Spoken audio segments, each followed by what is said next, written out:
Rania, you recently were on Piers Morgan, where you definitely made an impact. There is clear genocidal intent from Hamas, isn't there? Well, Piers, I have a list here of all of the genocidal statements by high-level Israeli officials that the South Africans did a very good job of presenting a case about. Would you then condemn what Hamas did on October the 7th or not? I don't condemn Palestinian armed resistance groups. I find it incredibly hypocritical to hear Rania talk about settler colonialism when in fact she herself is Lebanese, and the only entity that's acting as a colonialist entity in the Middle East is the Islamic Republic of Iran, which has essentially colonized Lebanon and completely destroyed it. I just want to point out that I'm not at all surprised by anything Emily said, because she herself is a settler, so of course she feels entitled to pontificate about a region that I actually am indigenous to. They're using October 7th to justify a genocide. What are Palestinians justifying? I'm not using it to justify anything. Hold on, Piers. You want me to condemn Hamas in order for you all to feel empathy for over 13,000 Palestinian children who have been slaughtered? That's not what I said. It's essentially what I'm hearing here. No, you're not. You're not listening. Well, then listen harder. I'm not going to sit here. Listen more carefully. I'm not going to sit here and condemn colonized people. I'm just not. It's not going to happen. You can sit here and try to twist your words to weaponize your condemnation. But you keep talking about Israel. Okay. If you're going to say what Israel's doing is a response to October 7th, then could October 7th perhaps have been a response to what Israel's been doing to Palestinians, which nobody was covering on October 4th or October 5th or October 6th? I refuse to condemn Hamas. I'm not going to keep having this conversation with you. You just said I put words in your mouth. You did put words in my mouth. Okay. Piers, I know that I stand on the right side of history by opposing a genocide, and you are an accomplice to it by sitting here and propagandizing. Whatever, you can use any you can use all that bullshit. You can bullshit that stuff as much as you like, but wow, this is incredibly aggressive. I will give you. You guys can just sit here and bully me, but you're just a bunch of genocide I'll give you one last chance to just answer a simple question. Do you think what happened on October the 7th was justified, yes or no? Do you think Israel's ethnic cleansing and apartheid Gave you the chance. You're not going to answer. Thank you all for coming on. I'm giving you the chance, and you're not. Thank you all for coming on Uncensored. I appreciate it. Wow. His entire shtick is asking people to condemn Hamas without ever asking them to condemn the people on the other side, to condemn the Israeli army, the IDF, the Israeli government. He himself has never condemned them as terrorists. No, he says, which is like, he even said once with Cornel West, because Cornel West was like, will you condemn is the IDF as terrorists?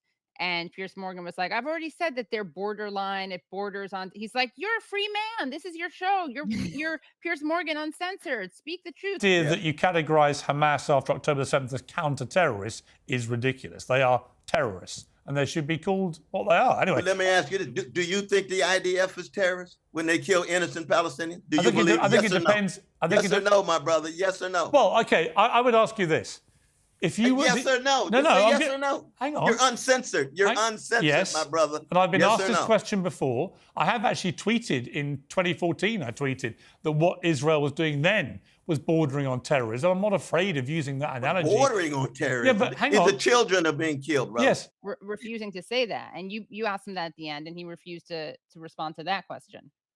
Yeah, and also, like, look, with the whole condemnation of Hamas, I mean, it's all just like a distraction. Like, what am I supposed to condemn?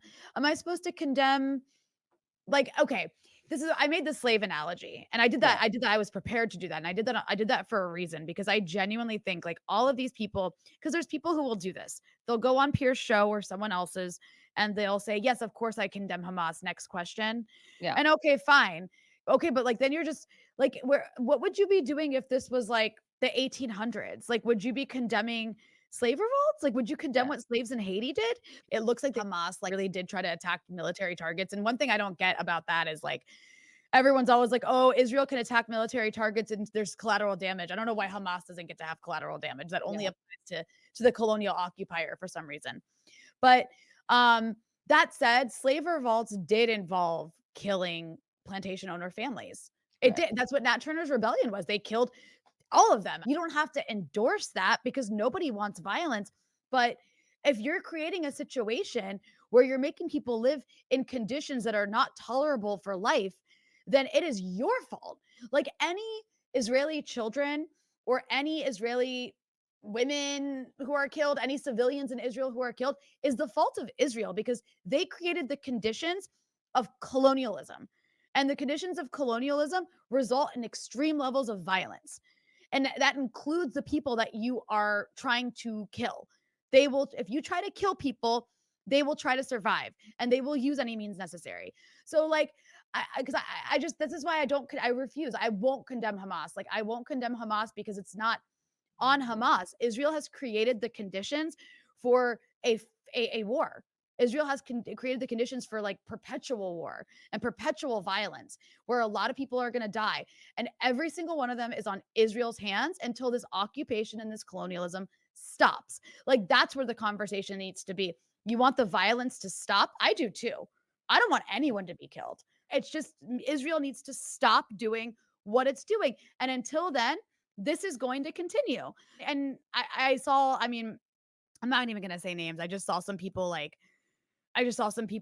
analyzing what I said and they're like, she should have just condemned Hamas. It's so easy. I'm not going to do it. Like, I'm not going to condemn indigenous people. I'm not going to condemn slaves. I'm not going to do it. And those people who want to sit here and pretend they're pro-Palestine, again, if it was 1830, they would be condemning a slave revolt because the slaves who were revolting didn't behave like angels. Like, could you imagine? Could you imagine that being the take? Nobody would say that today. I mean, I think that there are people that are principled, like going back to Cornel West. Like, I think there's a range of ways that one can respond to this. Cornel West is like, I condemn the killing of civilians, but he makes it clear that one side does this much more than the other. I condemn the killing of civilians, but Israel has a terrorist army. I condemn the killing of civilians, but this is an occupation. Murder is murder, though, brother.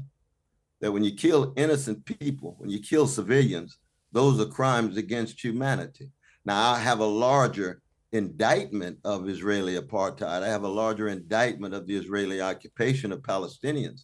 But anytime any organized group kills innocent people, especially innocent children, I will be in opposition. That's true for US troops. That's true for British troops. That's true for the IDF. That's true for Iranian troops. That's true for Chinese troops. That's true for Indian troops. Any organized army that kills innocent people, especially children, for me is murder.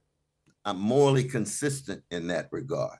And that therefore, if somebody kills themselves in order to call attention to the suffering of precious innocent people, especially precious innocent children, I am going to acknowledge that courage and say, it's wrong, it's wrong, it's wrong. And I don't mind being morally consistent and therefore having people thoroughly misunderstand me, because I do not look at the world through a narrow set of ideological lens. I try to stay in contact with the humanity of all innocent people and all children, no matter what color, Palestinian, Israeli, Ethiopian, Guatemalan. I fundamentally believe that a Palestinian baby has the same value as an Israeli baby. The problem is, you and I know that if Palestinians were doing this to Israelis, Biden, Harris, Blinken, all of these folks who are enabling this genocide, enabling these crimes against humanity, they would have a very different view because they're not morally consistent. They don't believe that a Palestinian life has the same value as an Israeli. Like, so I think that when people want to do it that way, I think that's acceptable. I'm not saying how like everyone has to do it. I'm just saying that I think there are ways for people to condemn, you know, like some people are pacifists, but that doesn't mean you abandon the cause of Palestinians. I think that was something that was tested on October 7th. And I'm not even talking about Cornel West here, though. I think the way that he plays it and the way he argues works for him, and that's great. I guess it's more like, and I just like don't want to sit here and get petty and like attack people personally, because that's not what I want to do at all. It's more just, we have to understand how the real world works. Right. And the real world does not work in the way that some people think it should, where, okay, if Palestinians are going to resist, then they have to do it in this perfect way. And anything outside of the bounds of this perfect way that I say is how you should do it from my armchair is condemnable. Is just ridiculous and naive and stupid. Well, yeah, and I that's think what I'm talking about. Like, Yeah, and I think that also kind of going back to what you said, if you care about civilians and you care about innocent people and you care about the killings of civilians, you'd be, first of all, constantly up in arms about what Israel's doing. But also, like you said, you'd want this occupation to end because uprisings and violence are inevitable. And Yeah. of course, not even to mention that so much Palestinian resistance is not violent. And as we saw from the March of Return, you get mowed down when you're Yeah. like resisting nonviolently. So that's an important part of it too. Um, but I do think, look, Gideon Levy, he himself was like, Israel can't imprison 2 million people and not pay a cost. You know what No, I and you mean? Like, can't like what happens to somebody and the thing like okay, like what happens to somebody who's into if you kill someone's entire family, like we have yeah, movies about this, like right. where Yeah. somebody's had their And they're the entire heroes. And family then the killed by a heroes in the gang and they go movie. on a Yeah. revenge spree. Right. It's like, and I'm not Mandy. even saying Palestinians even really do that, but like if you put people in that condition and then after like their whole family's been killed and they've been starved and they've been traumatized for the rest of their lives, you're like, oh my God, they didn't do resistance like I think it should be done. Yeah. It's just like, wow. And I Okay. also think it's important to like have a radical flank in the discussion. Like we need to have people saying what you said, and like it has to, because we have to move the acceptable limits of debate. You know what I'm saying? If Yeah. no one says it that way, then everything is shifted to the right or shifted towards Israel because Right. people are constantly saying like what the equivalent of what you said, but for Israelis. Do Yeah. you know what I Well, mean? for Like, Israelis, yeah, it's like they can just kill everyone right. and it's Yeah. fine. It's like Yeah. there's no problem. Everyone's collateral damage, like a hospital. People aren't asked to condemn Israel. I mean, it's insane. It's just not a question that's asked the way that it is of Hamas.